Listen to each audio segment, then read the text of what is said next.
Stop trying to twist everything around, Jason. I know what I saw. I gripped the edge of our kitchen counter, my knuckles turning white. The granite felt cool against my palms, a sharp contrast to the heat rising in my face. There you go again, making things up in your head. Jason's lips curled into that familiar smirk as he leaned against the doorframe. This is exactly why your last article got rejected. You see conspiracies everywhere, Michaela. The mention of my rejected story felt like a punch to the gut. As a journalist, my credibility was everything, and he knew exactly where to hit to make it hurt the most. My name is Michaela Anderson, and at 34, I'm starting to question everything I thought I knew about my marriage. 5 years ago, I was a rising star at the Houston Chronicle, known for my sharp instincts and attention to detail. Now, I second-guess every observation, every memory, every gut feeling I have. Tonight's argument started because I saw Jason having lunch with Sarah from his office, the same Sarah he swore he never sees outside of work. When I brought it up, he didn't just deny it. He made me feel like I was losing my mind for even suggesting it. I was at client meetings all day, he said, his voice taking on that patronizing tone I've grown to hate. You probably saw someone who looked like me. Remember last month when you thought you saw me at the mall? I did remember, or at least I thought I did. But now, like so many other memories, it felt hazy, uncertain. Was I really seeing things? The more I tried to hold on to the details of what I saw today, the more they seemed to slip away. As I stood there in our kitchen, watching Jason's confident smile, something caught my eye. A receipt had fallen from his pocket when he came in. It was partially visible under the edge of the counter, from Cafe Luna, dated today, the same place where I saw him with Sarah. My heart started racing, but I forced myself to stay calm. For the first time in months, I had something concrete, something real, something he couldn't twist around. And that's when I knew I needed more proof. I met Jason at a charity gala I was covering for the paper. He was charming, successful, and seemed genuinely interested in my work. A beautiful journalist with both brains and ambition, he'd said, making me blush. What more could a man want? Looking back now, I should have noticed how he always emphasized my appearance before my abilities. Our whirlwind romance was the talk of my office. Jason would send elaborate flower arrangements to my desk and surprise me with lunch deliveries. My colleagues swooned over the gestures, but Rachel, my editor, seemed less impressed. Just be careful, she'd warned one day. Men who love to create public spectacles often have private agendas. I dismissed her concern as cynicism from someone who'd been in the industry too long. The changes happened so gradually that I barely noticed them at first. Jason suggested I turn down the promotion to senior investigative reporter because it would mean more hours away from home. You're already so stressed, honey. I'm just looking out for you. When I pushed back, he reminded me how my last big story had nearly given me a nervous breakdown, conveniently forgetting to mention that my anxiety had stemmed from him questioning my sources and methodology at every turn. My relationship with Rachel became strained after I declined the promotion. She tried to talk to me about it, but I defended Jason's concern for my well-being. He just wants what's best for me, I insisted, even as something in my gut twisted at the words. Rachel's disappointment was palpable, and soon our weekly mentoring sessions dwindled to brief hallway exchanges. I did keep one promise to myself, maintaining my small personal savings account. It wasn't much, just a few $1,000s I'd set aside before meeting Jason, but it was mine alone. He didn't know about it, and something always stopped me from mentioning it. The same instinct that made me keep my old journals locked in my desk at work, rather than bringing them home. The receipt from Cafe Luna still burned in my mind. I wanted to confront him with it, to force him to acknowledge the truth, but experience had taught me he would only spin another web of denial and confusion.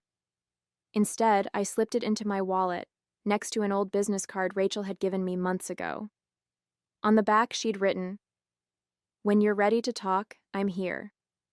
I noticed my hands were shaking slightly as I closed my wallet. The woman I used to be, the confident reporter who could spot a lie at 20 paces, felt like a stranger now. But somewhere inside me, That investigative instinct was awakening again, and it was telling me something was very, very wrong. The next morning, I decided to follow my old reporter's instincts. Instead of heading straight to the office, I stopped by Cafe Luna. The friendly barista remembered Jason. He was apparently a regular. "Oh yeah, him and Sarah from the firm are always here," she said casually. "They have the corner table by the window." My stomach lurched. Not only had Jason been lying about the lunches, but he was enough of a regular to have a usual table. I ordered a coffee to steady my nerves, and that's when I overheard two women talking at the counter. "Did you see Sarah's Instagram post? The one with her work husband? The cute financial advisor? They look so cozy in all their lunch photos." I nearly dropped my cup. With trembling fingers, I pulled out my phone and searched for Sarah's profile. It was private, but her profile picture made my blood run cold. It was her and Jason, heads together, laughing at what was clearly their usual table. When I got to the office, I had 3 missed calls from Jason and a text. "Hope you're not still upset about yesterday. You know how you get when you're stressed. Love you." I stared at the message until the words blurred. 5 years of similar messages flooded my memory, always so caring on the surface, always implying that I was the problem. I opened my desk drawer and pulled out my old journals, flipping through entries that documented similar incidents. The pattern was suddenly crystal clear. A knock on my door made me jump. It was Andrea from the city desk. "Hey, did you hear? They're restructuring the investigative team. Rachel's leaving." "What? Why?" Rachel had been with the paper for 15 years. Official story is budget cuts, but rumor has it there was pressure from some powerful people who weren't happy with her latest corruption story. Andrea lowered her voice. Apparently, someone complained to the board about her aggressive reporting style. My mind raced back to last week's charity board meeting, the one Jason had attended as a new member. He'd mentioned something about having an interesting conversation about journalistic integrity. I felt sick. Rachel had been my mentor, my champion, and now she was being pushed out. Had Jason played a role in this too? Was this punishment for her trying to warn me? I pulled out my phone and opened my recording app. It was time to start documenting everything. No more doubting myself, no more letting him twist reality. I had been a damn good investigative reporter once, and I still knew how to gather evidence. But as I set up the app, a notification popped up on my screen. A calendar reminder for dinner at his parents' house tonight. I had to play this carefully. If Jason suspected anything, he would find a way to make me doubt everything all over again. Dinner at the Winters' house was always an exercise in keeping up appearances.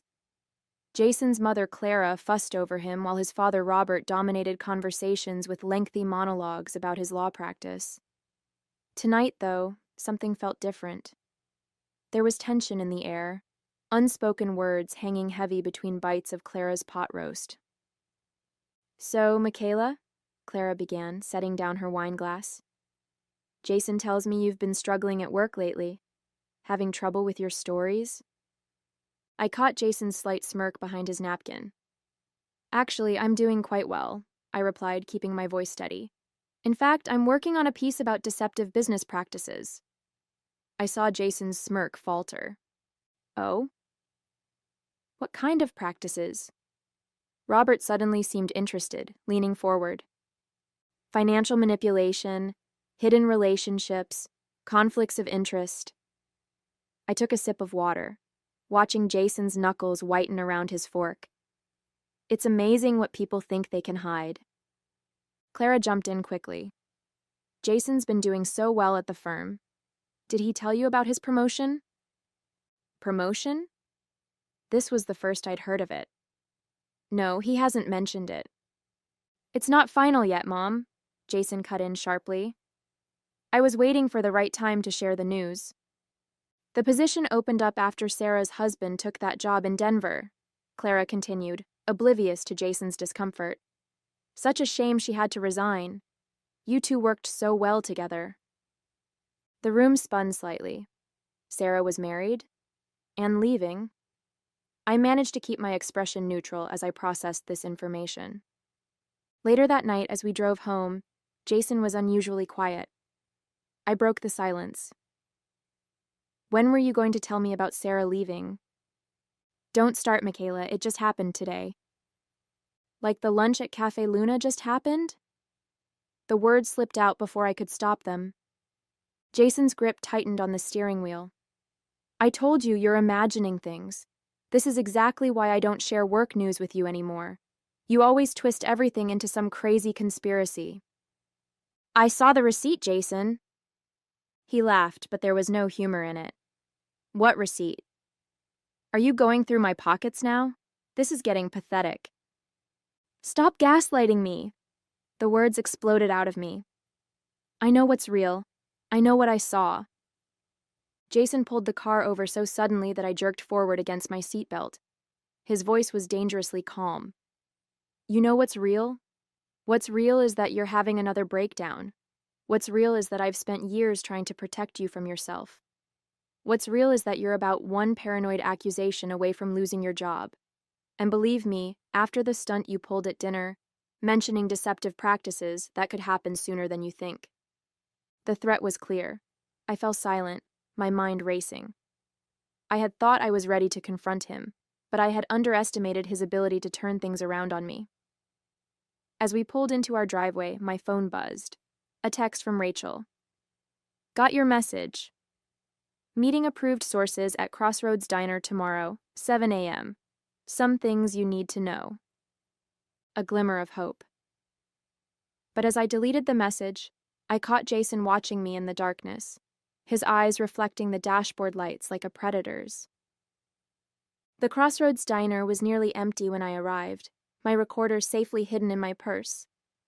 Rachel sat in a corner booth, 2 untouched coffees in front of her, but she wasn't alone. Sarah, Jason's colleague, sat beside her, looking nervous but determined. I'm leaving for Denver tomorrow, Sarah said without preamble as I slid into the booth. But there are things you need to know about Jason, about the firm, about what really happened to your stories. Rachel placed a USB drive on the table. Financial records, she explained. Sarah's been gathering evidence for months. Evidence of what? My mouth felt dry. Jason isn't just manipulating you. Sarah's voice was barely above a whisper. He's been manipulating company accounts, funneling money through shell corporations, and he's been using your reputation as a journalist to help cover it up. My hands trembled as Sarah explained how Jason had been systematically undermining my credibility for years. Every time I got close to a story that might expose financial irregularities at his firm, he would start his campaign of subtle gaslighting, making me doubt my instincts until I abandoned the lead. The board meeting about Rachel wasn't about journalistic integrity, Sarah continued.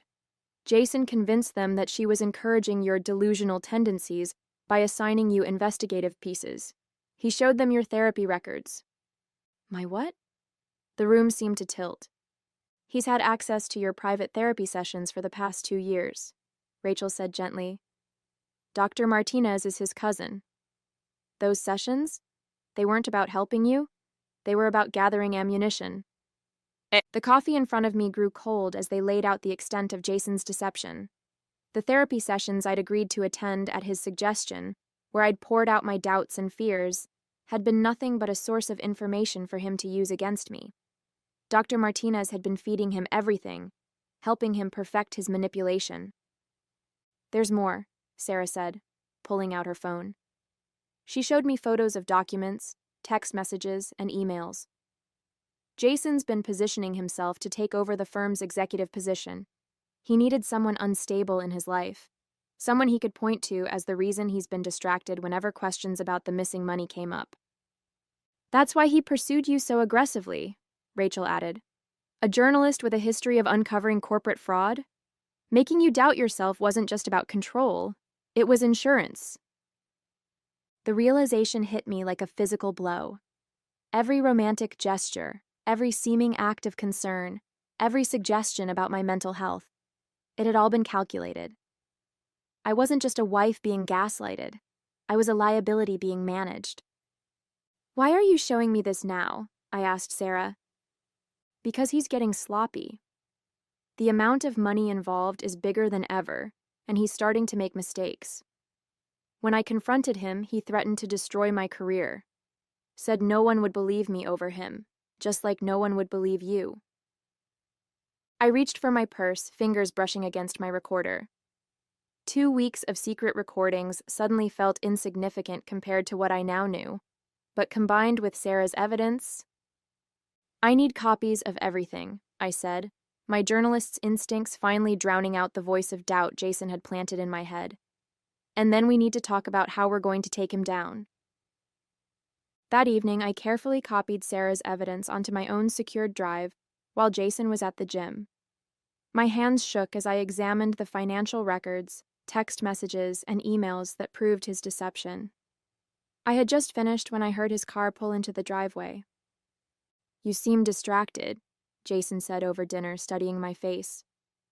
"Everything okay at work?" "Just tired," I replied, forcing a smile. "Actually, I've been thinking about what you said, about my mental health. Maybe we should invite your parents over this weekend? I'd like to talk to everyone about getting help." The hint of a satisfied smirk played at his lips. "That's very mature of you, honey. I'll call them tonight." The next day, Rachel helped me prepare the final pieces of our plan. We organized the evidence, including my recordings, Sarah's documents, and statements from others who'd been threatened by Jason. Everything was ready for Saturday's dinner. But on Friday afternoon, my blood ran cold when I checked my email.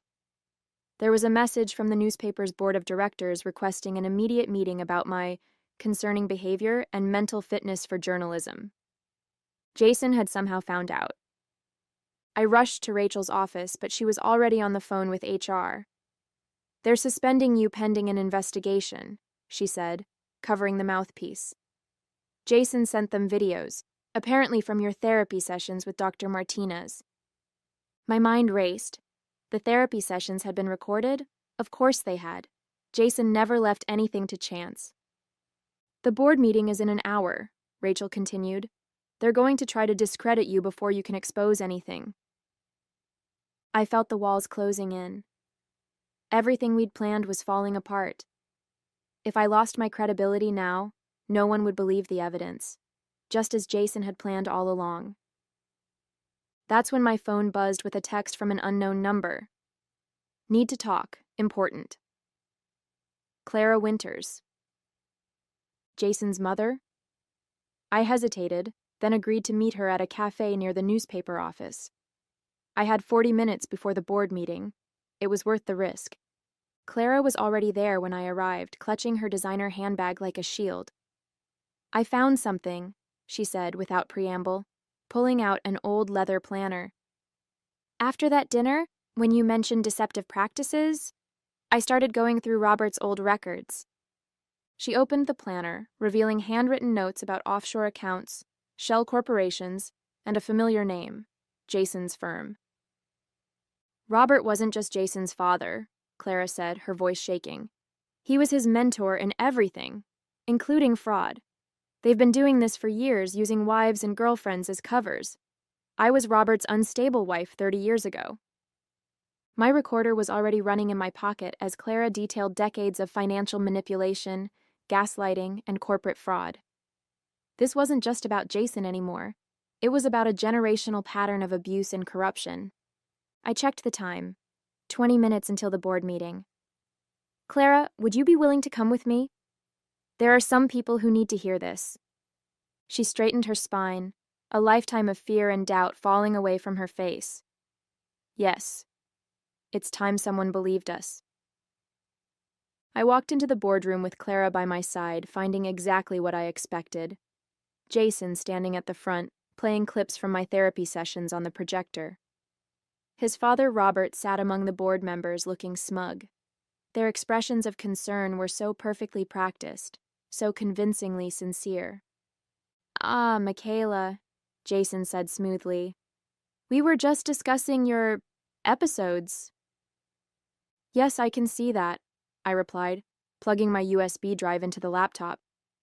"But I think the board might be interested in some other episodes as well." The screen filled with financial records as I played Sarah's evidence. Then came my recordings of Jason's gaslighting, followed by Clara's devastating testimony about the generational pattern of fraud and psychological abuse. "Mother, what are you doing?" Jason's voice cracked, but Clara stood firm. "Exactly what you taught me to never do, telling the truth." Robert jumped to his feet, but the board chairman raised his hand. "Mr. Winters, sit down. Mrs. Anderson, please continue." "The police and SEC are already on their way," I announced, watching the color drain from Jason's face.